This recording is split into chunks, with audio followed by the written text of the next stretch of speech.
we did manage to find a few surprises in the list. There are a few, that's right. From Orion X in association with Inside HPC, this is the At HPC podcast. Join Shaheen Khan and Doug Black as they discuss supercomputing technologies and the applications, markets, and policies that shape them. Thank you for being with us. Hi, I'm Doug Black, Editor-in-Chief at Inside HPC, and I'm joined again by Shaheen Khan, Industry Technology Analyst at OrionX.net. And this is our second episode of the At HPC podcast. Shaheen, it's a pleasure to be with you again. It's great to be with you. We have another newsworthy day here today. Well, the Top 500 announcement of the new list always kicks off the first day of the SC conference. And I guess the big takeaway from the new list is that the top 10 at least is getting a little bit long in the tooth. There aren't very minor changes to that list. No, yeah, not a lot of change. Of course, there was a lot of anticipation that we might see the rumored two Chinese systems there, but I think they opted not to submit the numbers. Yeah, and certainly change is coming if, as widely expected, U.S. exascale systems are installed, starting with Frontier at the end of this year. So change should be on the way. But as we were talking a bit earlier, the pace of change to the list, certainly at the very top end of it seems to have slowed over the last several years. Is that your view? Yeah, a little bit. I mean, I look at the top 500 as like the top 20 and then the upper half and then the lower half. So my mental view is those three segments. And the top 20 generally has some motion, less a little bit at the very high end, because when a system like the Earth Simulator some years ago and then Taiyu Light and now Fugaku, when those guys come in and slam dunk it, you'd expect them to be there for a couple of few years, and they sure are. But below that, like between number 5 and number 20, there's like a good amount of motion, and we're not seeing as much of that this time around. I don't know whether it's because people aren't participating or whether they're not able to do the investment. Yeah, and possibly the slowdown could be just the incredible cost of these systems. Looking ahead to Frontier, it's a $600 million supercomputer. So, and I bet you that's at relatively decent discounts.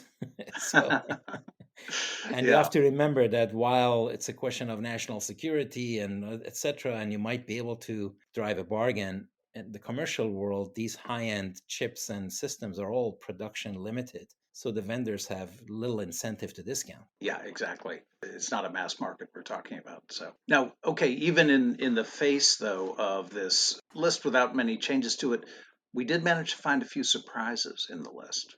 There are a few, that's right. Yeah. And one of them is the accelerators. So when you really look at the way the Top 500 organization is presenting them, because if you go through the list, you may find more of the data. But at the top line, when you look at accelerators, something like 72.6% of them is other. That's 363 systems. Now, the remaining 137 are all NVIDIA. So you basically have NVIDIA and non-NVIDIA. But what they are, we would actually have to comb through the list on a system-by-system basis to try to figure out who the suppliers are. Right. So I looked at like Intel 5, which was kind of on for a while before it got upstaged by some of the new systems that they are delivering soon. And then I looked at PEZY and I looked at AMD and Matrix and a few other known quantities, and there were like 5 of those. So the vast majority continue to be really other.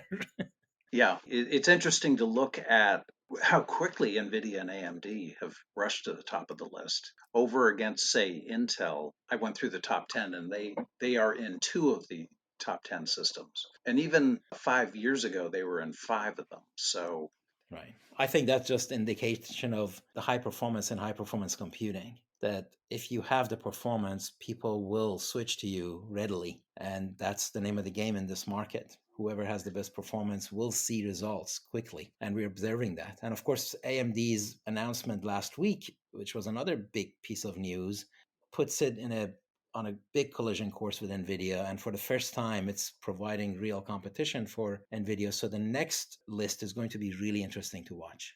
Yeah, you're talking about the GPU front. The GPU, the MI200, that's right. Right. And even Intel, I mean, not to be too negative about them. That's very true, yeah. They, as we mentioned in our first episode, they won the Ponte Vecchio was selected by Cypro to be the GPU for European exascale. So That's that right. was a nice win for them. And, clearly they're in catch-up mode, but maybe that's a sign of progress they're making. Yes, I do think, the way I was phrasing it was that everybody's getting their proper dose of humility while everybody at the same time is executing really nicely on really advanced tech. So that's nice to watch. Yeah. Now, we touched a little bit on China, and I guess, a general assumption is that China is withholding information. They're not sharing information about where they are with exascale. But in talking with you, Shaheen, I get the sense you're not that alarmed by that, even if they are already at exascale. Well, I think there's a difference between kind of significant and something that must be taken seriously and like being alarmed. I think that building an exascale system is a very important thing in the context of building an exascale system, which to me is highly driven by how much investment you put behind it. I've been vocal and on the record as saying that all the investments that we're making in this country is highly welcome. Thank you very much. And it could be 4 times more.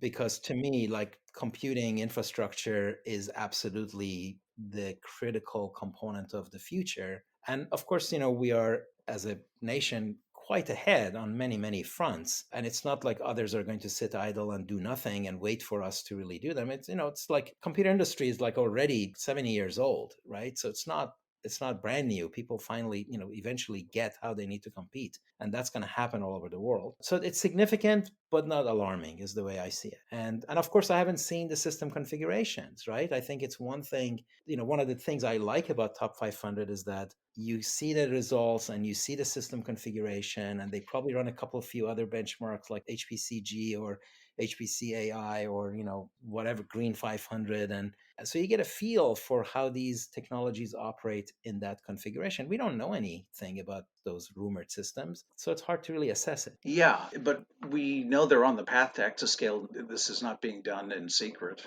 It's not going to be a shock to anybody. And we're on the same path too. So it's almost a parallel track. Well, in fact, I think the assumption has to be that the fact that we know as much about it as we do is deliberate, that this is their go to market strategy, so to say. Mm. I mean, I have to assume, I don't know if this is true, but one must assume that whatever you see is like what was meant to be. And I think that how they meant to do it is that, okay, we're not going to submit Top 500, but we're going to let everybody know. We're going to put it in papers and we're going to let people know. And we're going to have like a, trusted source that's going to disclose it. And we're going to sort of participate without participating. And that's exactly what's happening right now. Yeah. But we don't know the system configuration. And I think that's a very critical piece of the puzzle. Yeah. Now, I thought you have some interesting thoughts on how to view the Top 500 and the value that it has if it's viewed in kind of the right way. Right. To me, the Top 500 is not an conclusive, exhaustive list of what actually is the Top 500. The Top 500 is a list of those who are willing to participate in this process. And what they do is to provide information that we can all learn from a system configuration and architecture, and what they went through and what the software stack looks like, and where is it installed, and all of that. So that's a wealth of information. And then you run a couple of benchmarks starting with HPL that gives you a flavor for how that configuration operates on this particular benchmark. But because we've got decades worth of information on this, people who closely follow this start getting a feel for this kind of a configuration and that kind of a performance. I can expect this kind of a performance for this other application. And you sort of develop that sort of feel for these things. And I think in that sense, it's really valuable. Also, HPL, as much as it is not the definitive benchmark, it's a relatively decent proxy for other applications. Now, if you're going to buy based on who's got the top HPL number, well, that's kind of misguided. But if you're using the number to guide your feeling about the configuration and how you're going to put a system together, I think that's highly valuable. Yeah, that's great stuff. I've heard some talk. The controversy on Fugaku is it a exascale system because it's exceeded that in the HPLAI benchmark. Do you have any sense on that? Well, I think that the consensus has been that 64-bit HPL is the metric. And AI kind of started with 64-bit because that's what was available. And that was really kind of funny because all these accelerators got busy going from 32-bit to 64-bit only to realize that there's a big market where they used to be. So now we see 32 bits and now 16 bits and now 8 bits. And now I just was reading that maybe even 4 bits is going to be fine. I think there are some neural nets that might even handle integer, not even floating point. So all of that is like a different kind of a metric. So now you have to specify what sort of precision you have for your performance. And indeed, if you go after 16-bit or mixed, like, the operands are 16 and the result is like 32, or the intermediates are 32 and the result is 16. If you go through that, then obviously you're going to get more performance. But exascale has always meant exaflops in 64-bit. And in that sense, Fugaku isn't there yet, although it's still 2-3x the next best system. So we're not going to move the goalposts, I guess. And by the way, Fugaku has been an extremely valuable learning lesson on system design and architecture. And the team there has done such a fabulous job executing on this and advancing system architecture in multiple directions. So that's the kind of value that participating in Top 500 will give you. Great perspectives. Thank you, Shaheen. It's been a pleasure to be with you again. Likewise, thank you so much. Until next time. That's it for this episode of the At HPC podcast. Every episode is featured on InsideHPC.com and posted on OrionX.net. Use the comment section or tweet us with any questions or to propose topics of discussion.